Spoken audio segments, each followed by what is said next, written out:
Eh bien voilà, shalom mes frères, shalom à tous ceux qui vont venir par la suite, tous ceux qui sont là, soyez bénis en tout cas. Ma réflexion est tirée bien sûr de la paracha Ekev de Shabbat dernier. Et Ekev, ça a plusieurs significations, comme nous l'a rappelé notre roué à Shabbat. La toute première signification, c'est Ekev, c'est le talon. Le talon. Le talon, c'est la partie la plus basse du corps humain. Je ne vais pas, bien sûr, commenter cette partie, cette définition de Ekev, parce que Ekev a d'autres significations. La deuxième signification, c'est je vais dire, l'introduction d'une consécutive, d'une proposition consécutive. Et c'est de ça que nous allons parler, c'est-à-dire nos actes ont des conséquences. Des conséquences, et c'est ce que Moshe va essayer de dire, va essayer de faire passer comme message. Et alors, bon, il se traduit par si, ou en conséquence de. Bon, on aurait pu traduire Ekef, il y a un autre mot, un autre terme pour dire si, qui introduit une conditionnelle en hébreu, c'est im. Mais ici, on a choisi Ekef, et ce n'est pas le but ici, bien sûr, mais il y a un rapport entre le talon, le corps du Mashiach, le talon, je vous réfère à ce que j'ai déjà dit l'année dernière, entre le corps du Mashiach et les conséquences. Alors la paracha est de suite ce que nous avons étudié, et la suite de ce que nous avons étudié la semaine dernière, dans Veratanan, dont le point culminant de cette paracha est le Shema Israël, bien sûr. De cette paracha sort cette magnifique prière qui est le fondement même du judaïsme. Donc, Ekev, ça veut dire en conséquence de. Ekev Tishmeun. Et Moshe continue de s'adresser aux enfants d'Israël, leur promettant que s'ils réalisent les commandements de la Torah, s'ils les gardent dans leur cœur, alors, Ekev, alors, de ce fait, Ekev, ils prospéreront sur la terre qu'ils s'apprêtent à conquérir et dans laquelle ils vont s'installer conformément à la promesse faite par l'Éternel aux patriarches, Abraham, Isaac et Yaakov. Et c'est de ça que nous allons essayer de parler, de voir les conséquences.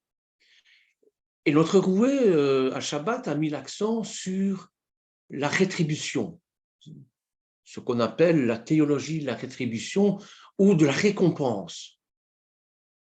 C'est-à-dire que si on travaille bien à l'école, eh bien, on aura de bons résultats.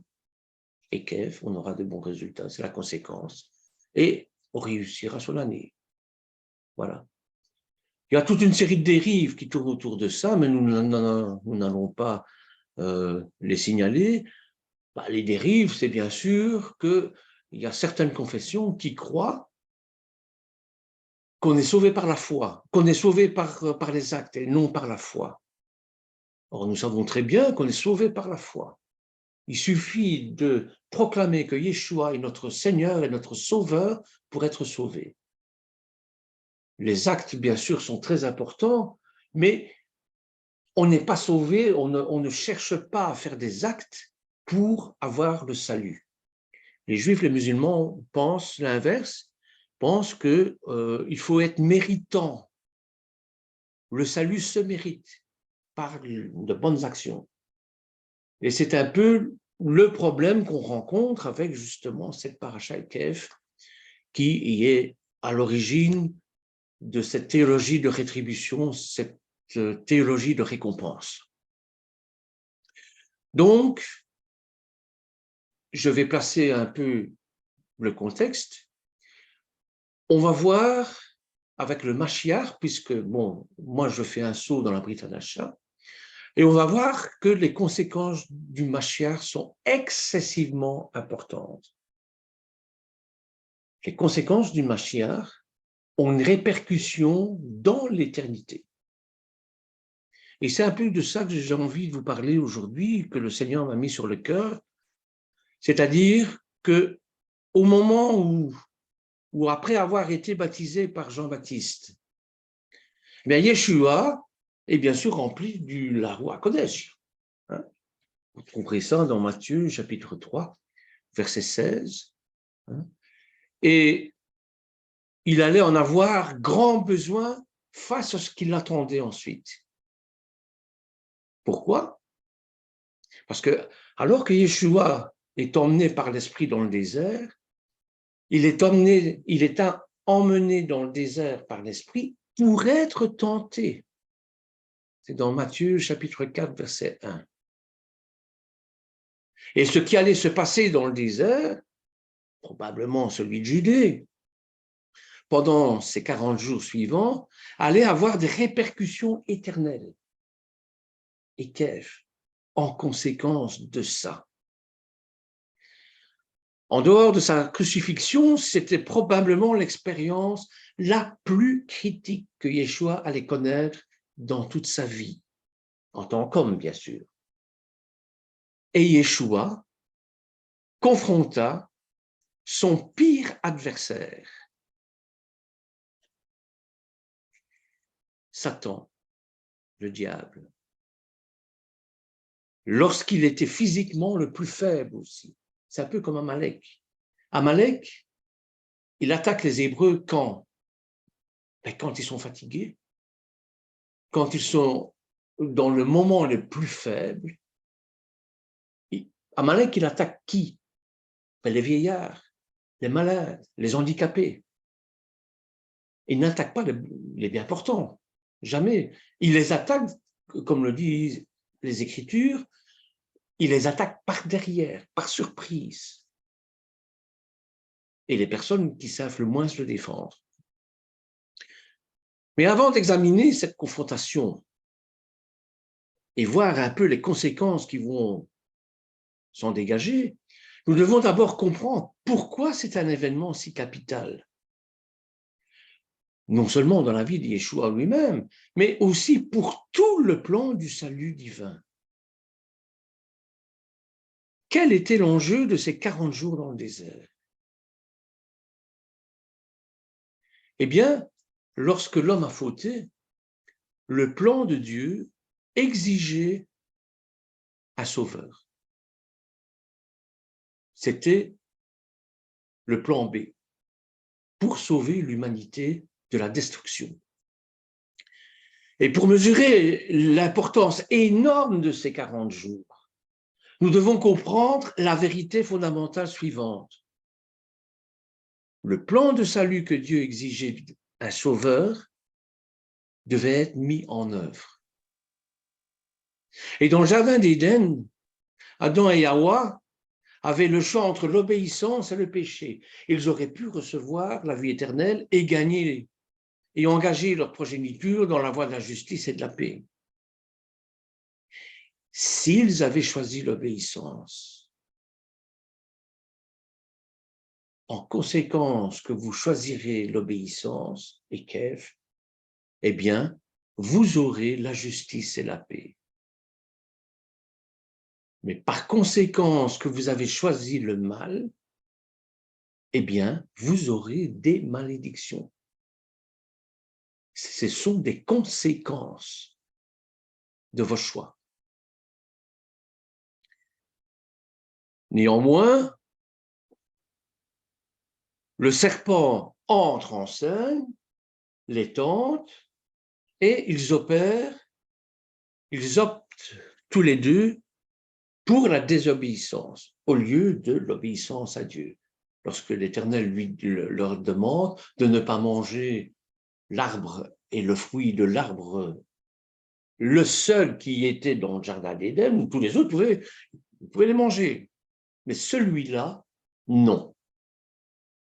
Bien évidemment, l'attrait de l'interdiction a fait que, bon, ils ont préféré désobéir Hein. On rencontre ça tous les jours dans nos vies.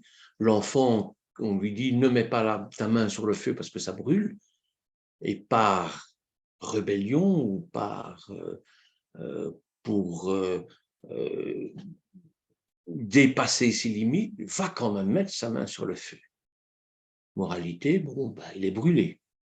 Heureusement qu'il y a de l'inflammasine à la pharmacie, ça c'est le plan B de Dieu, c'est le salut, quoi. On regardait un petit peu en Genèse au chapitre 3, verset 1, qui nous parle de ça. Hein, Genèse, chapitre 3, verset 1 à 6. Le serpent était le plus rusé de tous les animaux des champs que l'Éternel Dieu avait fait. Il dit à la femme, Dieu a-t-il réellement dit, vous ne mangerez pas de tous les arbres du jardin? La femme répondit au serpent, nous mangeons du fruit des arbres du jardin. Mais quant au fruit de l'arbre qui est au milieu du jardin, Dieu a dit, vous n'en mangerez point, vous n'y toucherez point, de peur que vous ne mouriez. Et qu'est-ce? On mange de ce fruit-là, on meurt. C'est la conséquence. Alors le serpent dit à la femme, vous ne mourrez point. Mais Dieu sait que le jour où vous en mangerez, vos yeux s'ouvriront et que vous serez comme des dieux. C'est vrai, ça c'est une vérité. Connaissons le bien et le mal. Et la femme vit que l'arbre était bon à manger et agréable à la vue, et qu'il était précieux pour ouvrir l'intelligence. Elle prit de son fruit et en mangea, et elle en donna aussi à son mari qui était auprès d'elle, et il en mangea. La conséquence, c'est Paul qui va nous la donner plus tard. Paul va évoquer plus tard les conséquences de leur choix.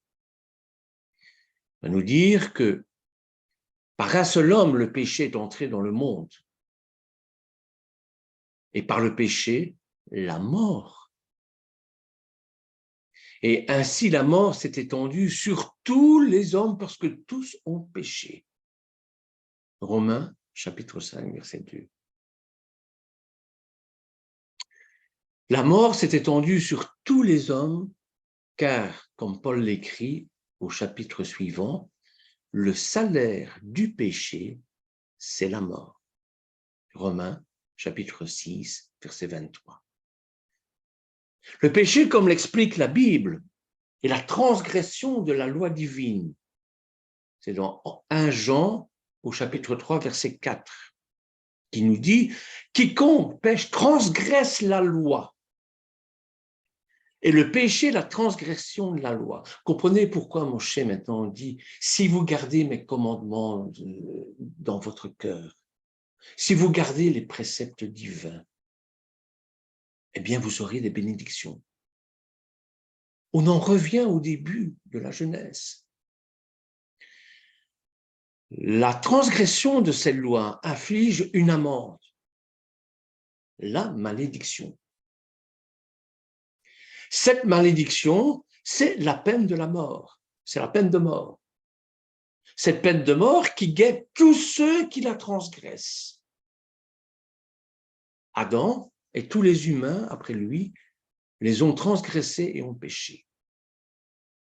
Et de ce fait, l'humanité entière mérite la peine de mort. Néanmoins, il n'est pas dans les intentions divines que nous soyons définitivement détruits.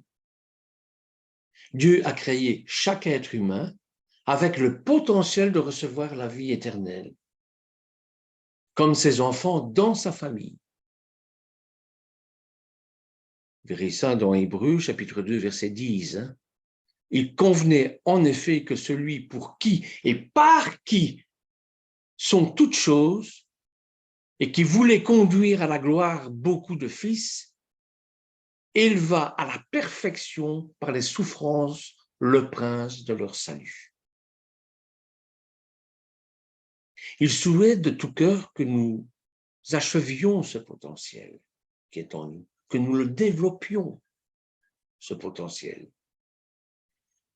Ça ne pourrait cependant pas se réaliser si tous péchaient et mourraient comme l'amende du péché l'exige. C'est ça la conséquence, Ekef. Dieu a donc prévu un moyen de résoudre ce problème. Comment? Il va nous donner un sauveur.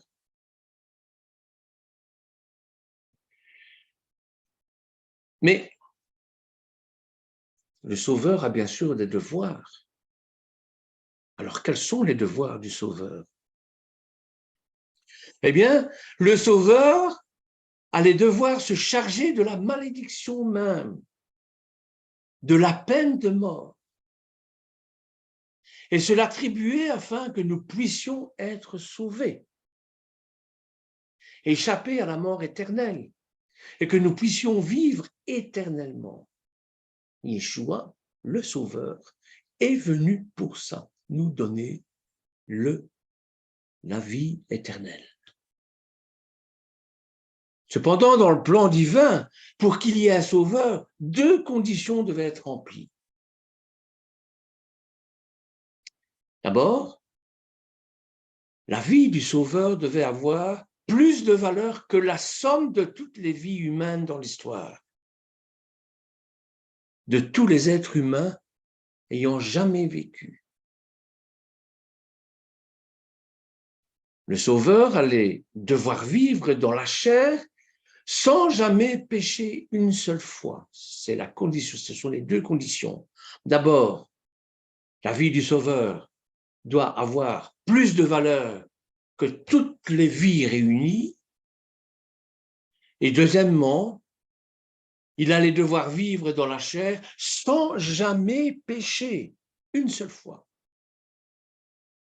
Il ne pourrait pas s'attribuer la malédiction frappant tous les êtres humains s'il était lui-même sous le coup de la même malédiction. C'est en Romains au chapitre 8, verset 3, qui nous le dit. Car chose impossible à la loi, parce que la chair la rendait sans force, Dieu a condamné le péché dans la chair, en envoyant, à cause du péché, son propre Fils dans une chair semblable à celle du péché. La première condition fut remplie quand Dieu, quand la parole, quand Yeshua, quand l'homme Torah, renonce volontairement au pouvoir et à la gloire qu'il avait auprès du Père, pour devenir un homme, devenir chair et sang en la personne de Yeshua Nostri, de Jésus de Nazareth pour les nations. Et ça, vous verrez ça dans Philippiens, chapitre 2, versets 5 à 7. Je crois que c'est un passage qu'on devrait retenir par cœur, qui nous dit que Yeshua étant Dieu, eh bien, c'est enlever de tous ses attributs divins pour devenir un homme comme nous. C'est extraordinaire. Philippiens, chapitre 2, verset 5, nous dit « Ayez en vous les sentiments qui étaient en Yeshua Mashiach, lesquels, existant en forme de Dieu, n'a point regardé comme une proie à arracher d'être égal avec Dieu, mais s'est dépouillé lui-même en prenant une forme de serviteur, en devenant semblable aux hommes. Et ayant paru comme un simple homme, il s'est humilié lui-même. On ne l'a pas humilié. C'est une décision, c'est sa propre décision. Il s'est abaissé, il s'est humilié, se rendant obéissant jusqu'à la mort, même jusqu'à la mort de la croix. À l'époque, c'était une mort la plus infâme.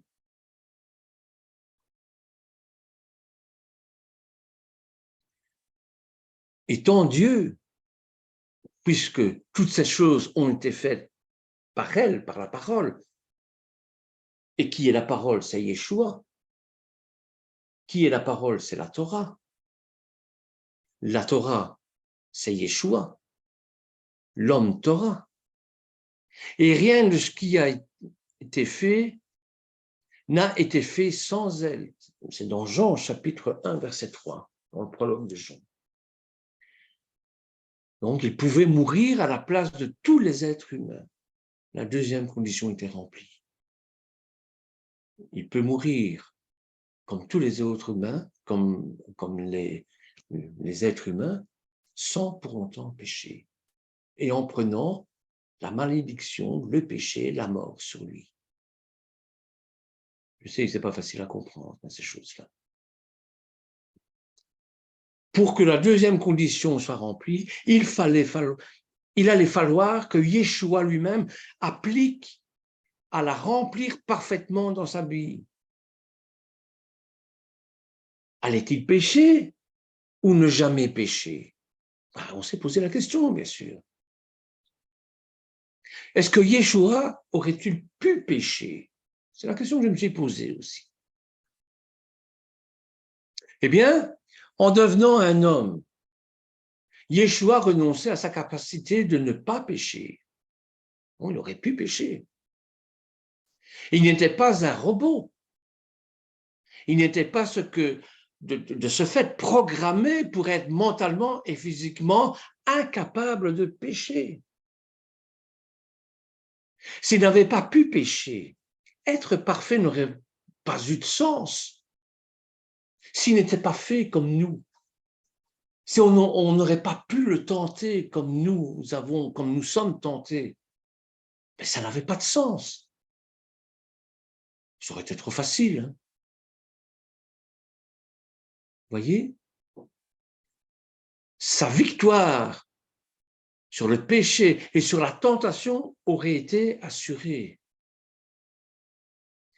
déterminée avant sa naissance, puisqu'il est Dieu.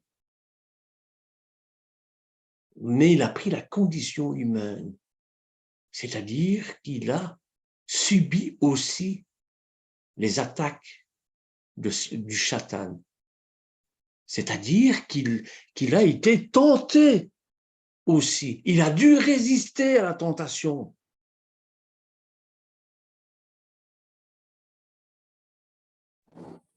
Pour que sa vie soit parfaite, pour que sa vie soit un exemple significatif pour nous, il fallait qu'échouer soit possible.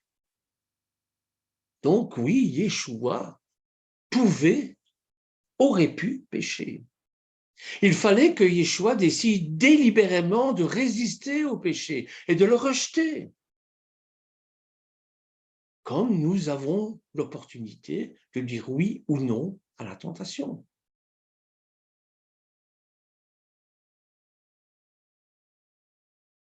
Chaque seconde, chaque minute, chaque heure, chaque jour des quelques 33 ans de sa vie, eh bien, il a été confronté à ce dilemme. Je mets devant vous le bien, le mal, la mort et la vie. Choisissez le bien, vous aurez la vie, vous aurez les bénédictions. Lui aussi a dû choisir, puisqu'il était en partie homme, puisqu'il était homme, pas en partie complètement, et Dieu complètement aussi. Voyez?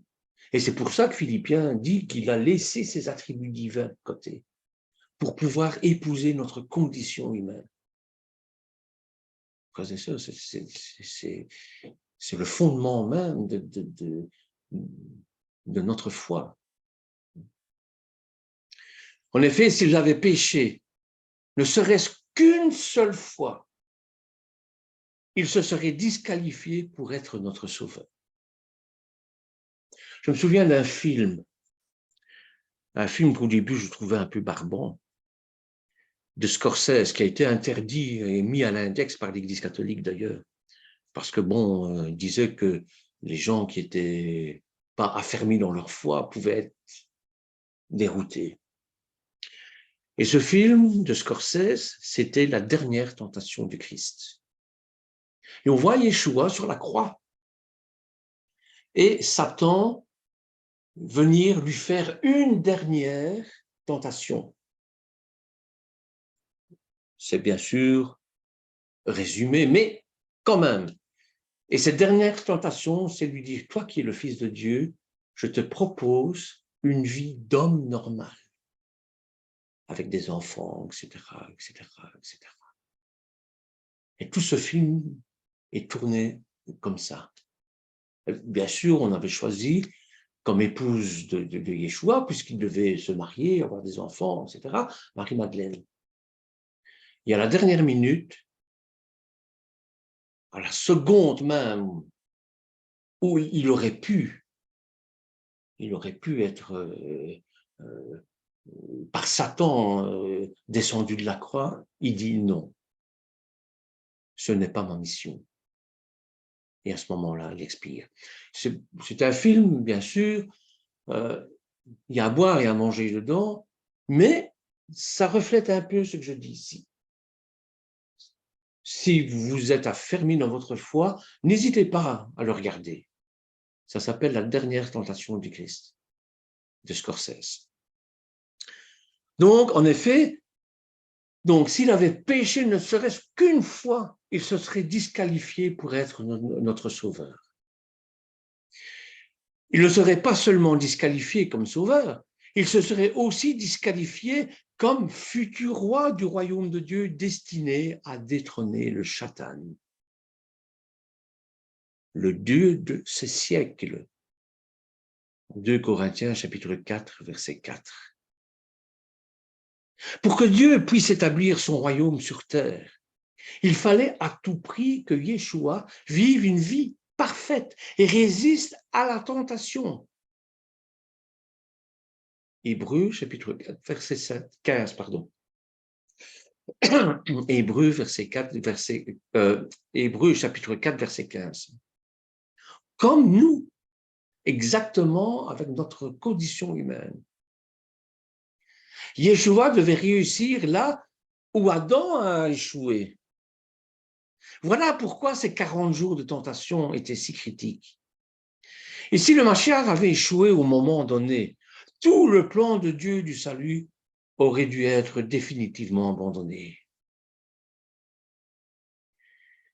Yeshua avait littéralement le poids du monde sur ses épaules. Et c'est ça, Ekev aussi. Et vous voyez les conséquences que ça peut avoir. Et vous comprenez pourquoi Ekev, qui lorsqu'on le rencontre la première fois dans les textes, et c'est là où il prend toute sa force, signifie le talon. Voyez? Alors, une autre question qu'on pourrait se demander, c'est pourquoi le Satan va tenter Yeshua? Eh bien, la Bible nous dit que le Satan, le diable, Belzébul, tout ce que vous voulez, Lucifer, ça dépend des cultures, bien sûr, va tenter Yeshua pendant ces 40 jours, et que cherchait-il à faire? Bien, premièrement, définissons son nom.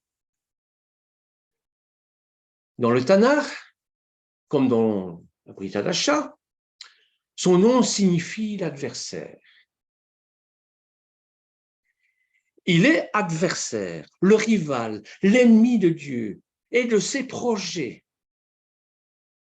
Et d'après la Bible, d'après le Tanakh, Satan était, lorsqu'il fut créé, un être magnifique. C'est pour ça que les chrétiens l'ont nommé Lucifer, Lux Ferré, celui qui porte la lumière. L'un des anges le plus puissant et le plus majestueux. Néanmoins, quelque chose se produisait en lui. Il devint orgueilleux et sa fidélité envers son Créateur se transforma en arrogance. Et il se mit à convoiter le pouvoir, à être l'égal de Dieu.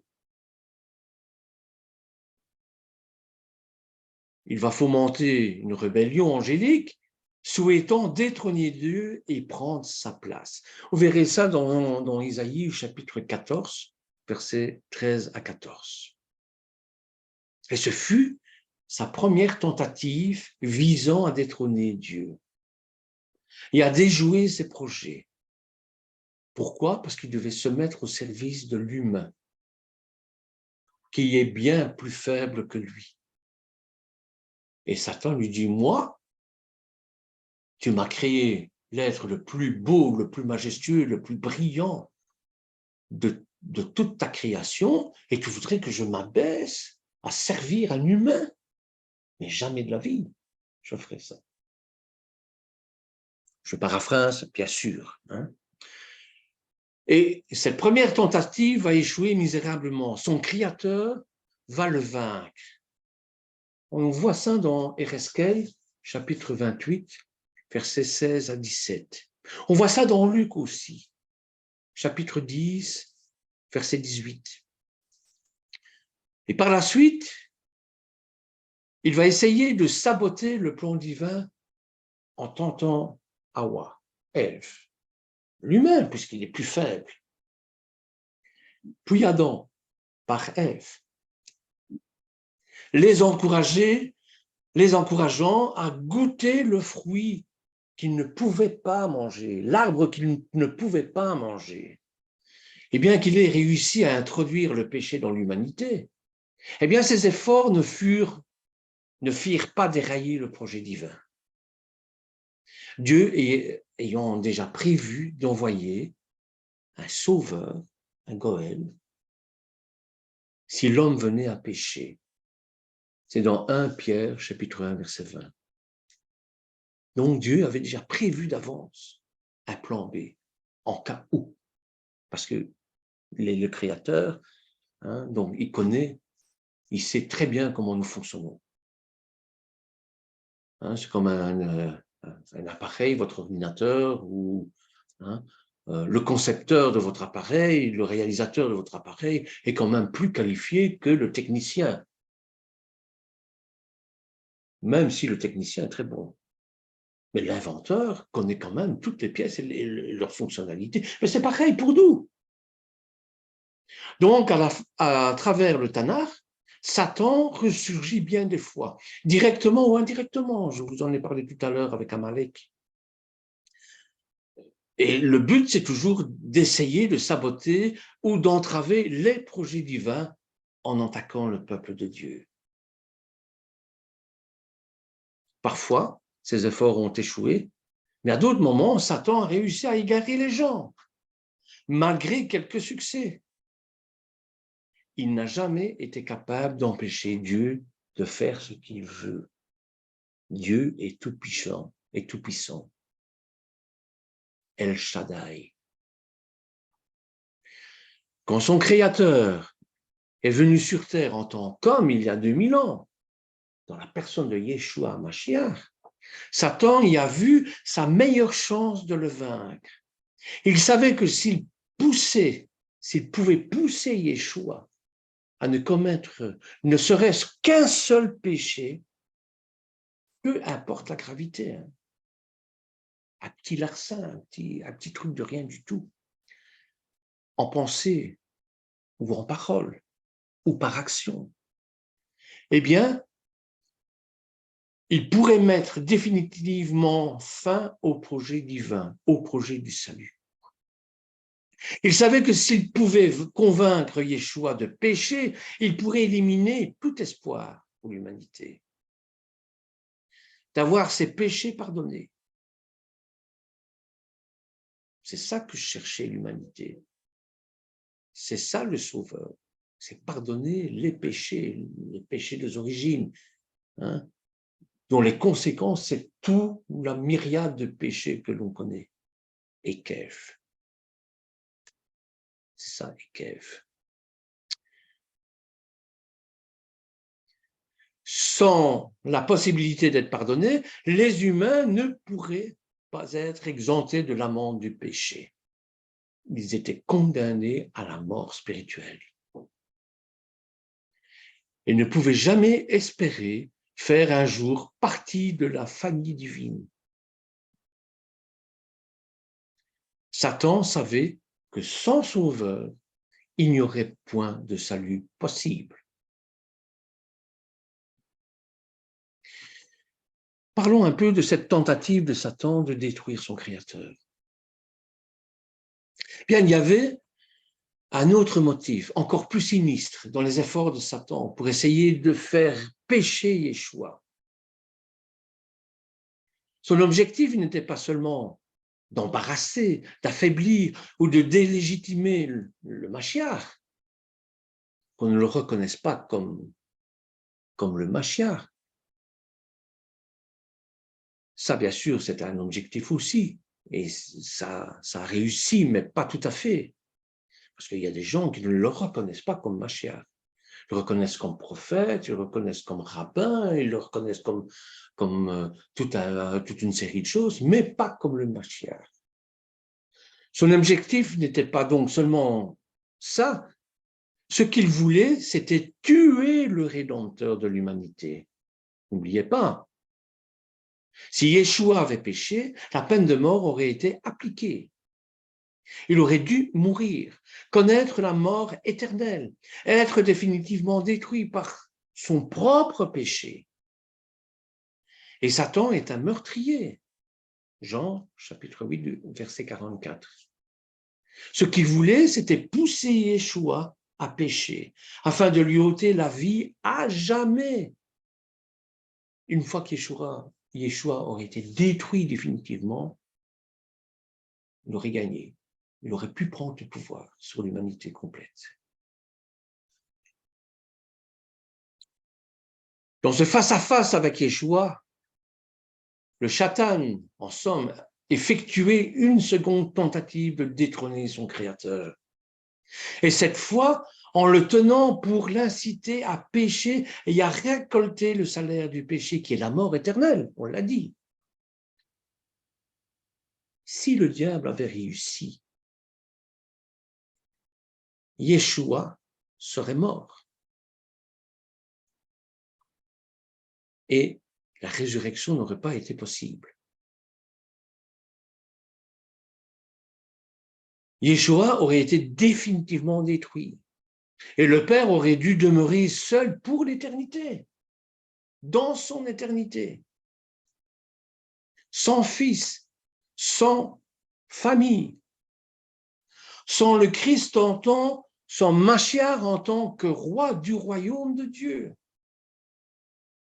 L'humanité n'aurait aucun espoir de salut. L'humanité n'aurait pas le droit de revenir aux sources, de revenir comme Adam était avant la chute, de revenir au premier projet du plan divin.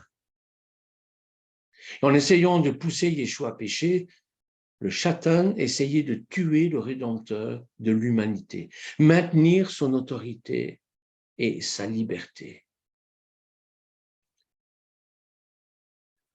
Quand nous réfléchissons à la confrontation épique entre Yeshua et Satan, il importe que nous comprenions bien quel était l'enjeu de cette lutte de 40 jours. Et les projets divins et la vie même du Fils de Dieu étaient en jeu. C'est ça, Ekev. C'est exactement la même chose que lorsque les Hébreux sont prêts à entrer en Eretz Israël. C'est ça que Moshe dit. Vous allez être tentés. Et si vous succombez, eh bien, vous allez être exilés. Cette terre va vous vomir parce que cette terre est vivante. Non seulement elle va vous vomir, mais vous devrez partir. Elle va vous chasser. Et c'est ce qui s'est passé. Mais là aussi, l'Éternel avait un second plan, un plan B. C'est que dans leur punition, dans leur exil, eh bien, ils emportent avec eux la lumière du monde. Ils emportent avec eux la Torah. Et malgré leur punition, eh bien, ils étaient chargés de diffuser la Torah au monde entier.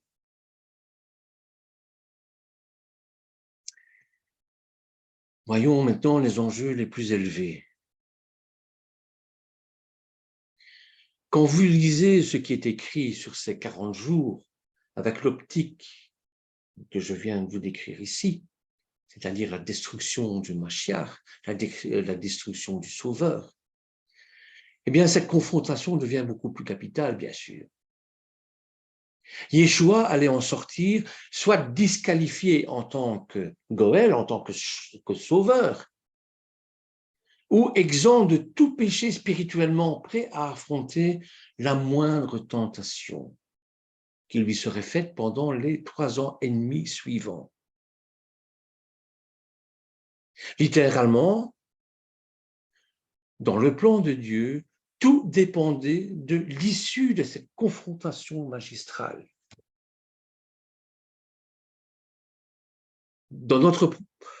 Plus tard, eh bien, on essaiera d'examiner les tactiques sournoises de Satan, les tactiques dont il s'est servi pour tenter Yeshua. Et la manière dont Yeshua les a déjouées, toutes. Comment? Oh, il a commencé magistralement par une petite phrase. Et c'est pour ça, frères et sœurs, étudiez la Torah.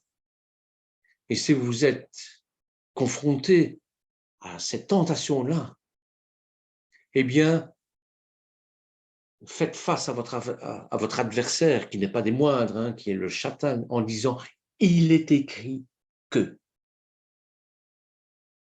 Et c'est comme ça qu'Yeshua, lui qui est la parole, lui qui est la Torah vivante, lui qui est l'homme Torah, il est écrit que. Donc, la Torah, c'est ce qui fait le fondement même de notre foi. C'est elle qui fait autorité en matière de foi, et rien d'autre.